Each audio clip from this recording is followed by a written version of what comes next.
And there's a one light car right there. And I will yell, and I'm thinking, my thought was, and y'all kind of understand how this is layers of stuff. So sometimes you're thinking about how this is all working. You realize something by instinct, but you don't really pay attention to it. And so I kind of came to it where I wanted to deal with it and tell y'all about it.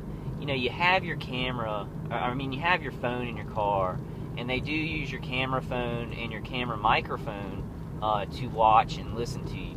So if you do get in your car with your phone, and there's a one light car right there. If you do get in your car with your phone and you do talk to your V2K, they can record from your phone and the microphone from your phone watching you talk to yourself in parentheses, and then they can easily show this to police or fusion centers because it's video picked up from your phone. So, and there's a one light car right there. That one right there. I got a green light here. But see, that's the thing. This whole time, I've kind of, thought about how they do remotely surveil us. So I'm being remotely surveilled in this car, but I'm also being surveilled by my camera phone. The camera on the back and the front, and the microphone in it is listening to me. They can also do that with remote surveillance. They are kind of eye in the sky. It's like a radar. And there's a one light car up ahead. It's one light is brighter than the other one. But they, they do have that kind of remote surveillance. But that's, I was thinking, who would they show that remote surveillance to? If they showed it to a regular cop, that regular cop would be like, or a fusion center, they'd be like, you're surveilling this guy? You're surveilling him inside of his car, and he's talking to y'all, so there's got to be something up there. But if they do that with your camera phone and your camera microphone, like say you're yelling in your car to your V2K, which I do a lot, and then I'll see more patrolling on me, it's probably from my camera phone. I put my camera phone to the side of me, and it may not even have to get a picture. They're just using the microphone to pick up, and make me look like I'm talking to nobody when I'm really talking to my microwave hearing. So be very careful about that. Just keep it in mind. Maybe I don't know if even if you turn your phone off, it wouldn't pick that up. But keep that in mind. That's probably the number one way that they would surveil you in a car if you're doing something, and then report it to a DHS fusion center or report it to police. To get you in more trouble, to make you look like more of a live wire, or because that's really the goal. Like like I'll go back to what I was saying earlier. The lady on the call was asking if people felt like an experiment. I did for a while, and I think mine didn't work out too well. So now I'm a false flag. I think they do. Some people who work better as experiments, they stick with them, and it's more like an experiment. They may even let up on the torture and stuff like that if they hurt them too bad. I don't know, y'all comment about that. But I know with mine, if they hurt me really bad, like say I get convulsions from being hit in the head with directed energy weapons at night, they will they'll do it harder because they want to use that. They want to strike while the iron's hot, and hopefully cause some sort of aneurysm or stroke or something like that. So I'm not really an experiment anymore. They're not learning anything, from me. And I don't think they ever really did learn anything, about my brain or anything like that. They're more just psychologically torturing me and trying to do me in, just trying to get me done. Because I'm not working out, making videos, getting on the conference calls. They don't like that because the way that they're most successful is if people that they're getting to help think that it's just you. They don't go look this up about targeted individuals or organized gang stalking, and then they have groups of people around the remote stations who are like, well, this guy must be really bad because look at all these, one light cars just for him, and we've got all this equipment just for him. He must have done something very bad. When it's a huge program, and usually the one light cars are caravanning a lot of targeted individuals in your area, not just you. But that's how they kind of get normal people to be like, this is valid, this is justified, because they don't go out searching and seeing that it's a big program. They think that it's just you. So I would recommend, talking to other targeted individuals on the phone so they can surveil it, so that anybody who doesn't know and would be appalled that's working with them to know it's a bigger program will maybe leave, that people will find out. So you want to be on the conference calls. You want to talk to a lot of people who are experiencing the same thing. You want to look at videos about targeted individuals.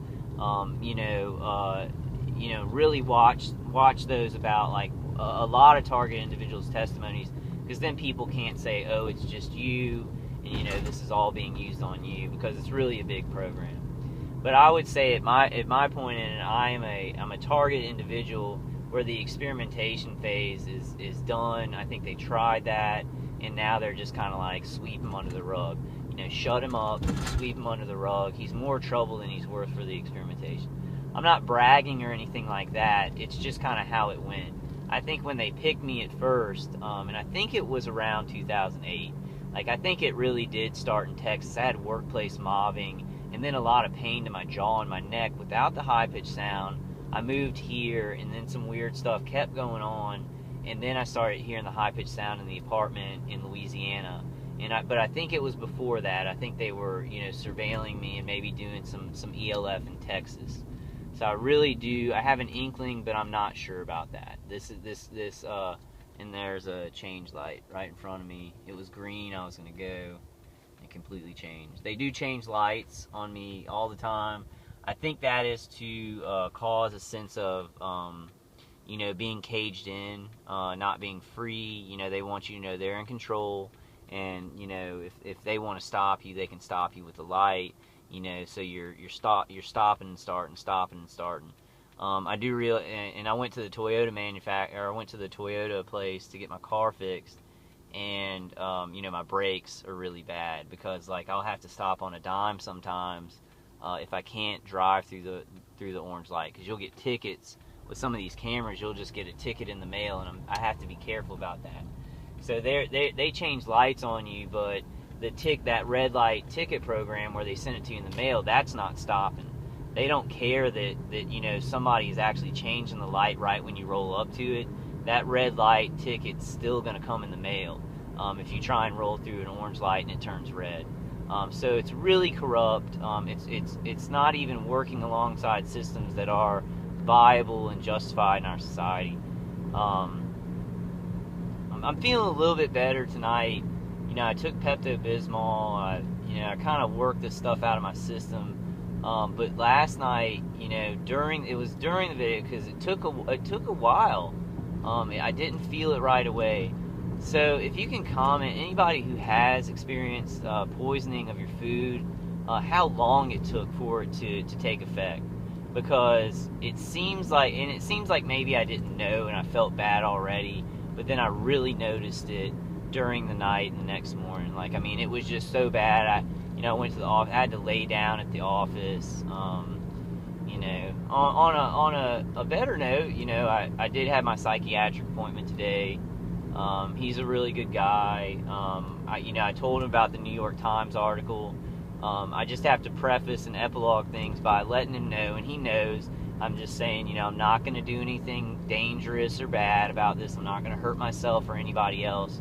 I'm going to, do proactive things that I was like, I'm going to finish up at the charity, whatever my mom needs me to do, however long I need to stay there. And then after that, I'm going to work on this issue. I may try and, just kind of leave the city, kind of just drive away.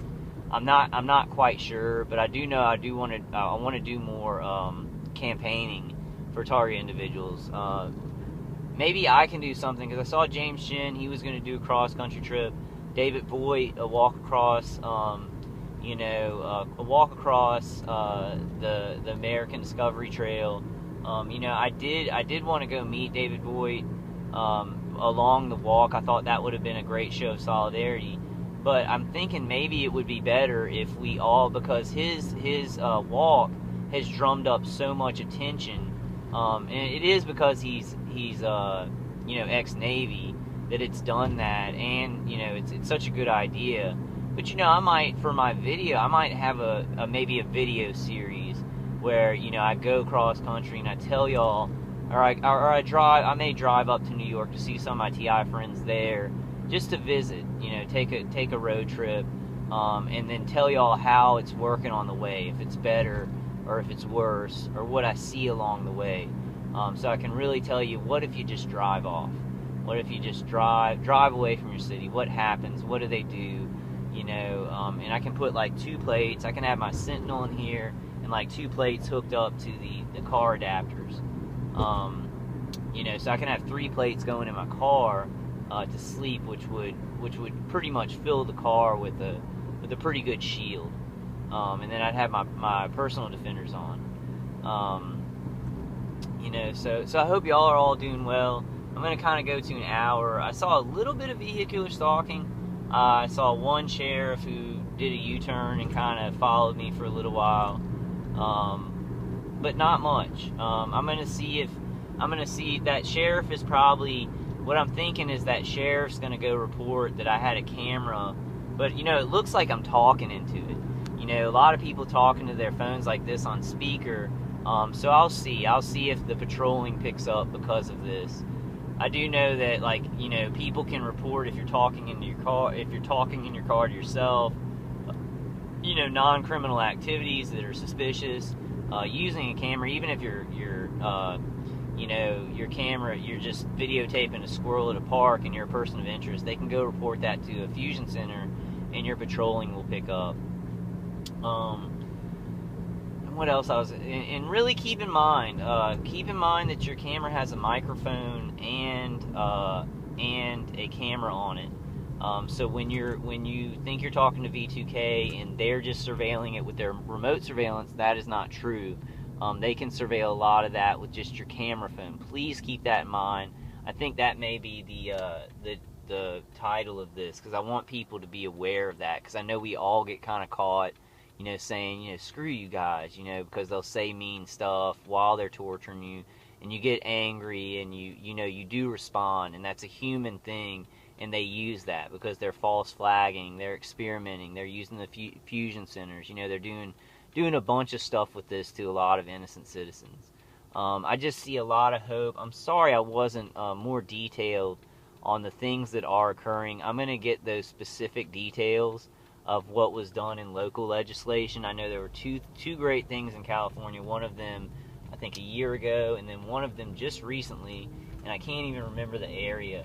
And then a lot of talk about DHS fusion centers, like on alternative media, and I think even local media.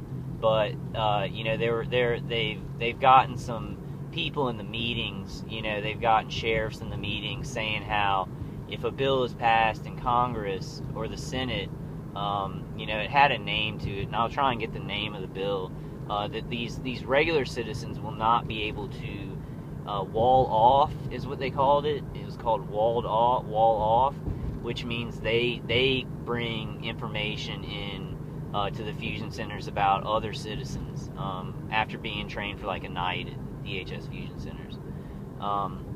So that would be great. Then these people, it would be less justification for them to even be driving around patrolling. If this kind of falls off, then that other thing, you know, the really bad electronic harassment, we start getting more aware about that. That would be 2 really good things. I mean, it is coming. And, you know, I saw somebody today, and she always comments, you know, on my Facebook and my YouTube videos, smart lady. She was saying that, you know, a lot of witch hunts and in Nazi Germany, when they were doing this to the Jewish people, you know, it lasted about 10 years. So she was thinking we had about 2 years left on this.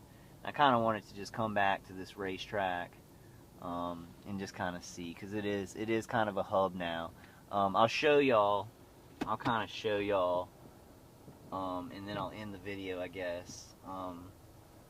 Where I live, or I'll go down the street. I don't really want to go into the condos, just in case perps are watching this. I know they probably already know, but I just want to be kind of careful. And I'm going to make some videos inside, and there's a city police right there.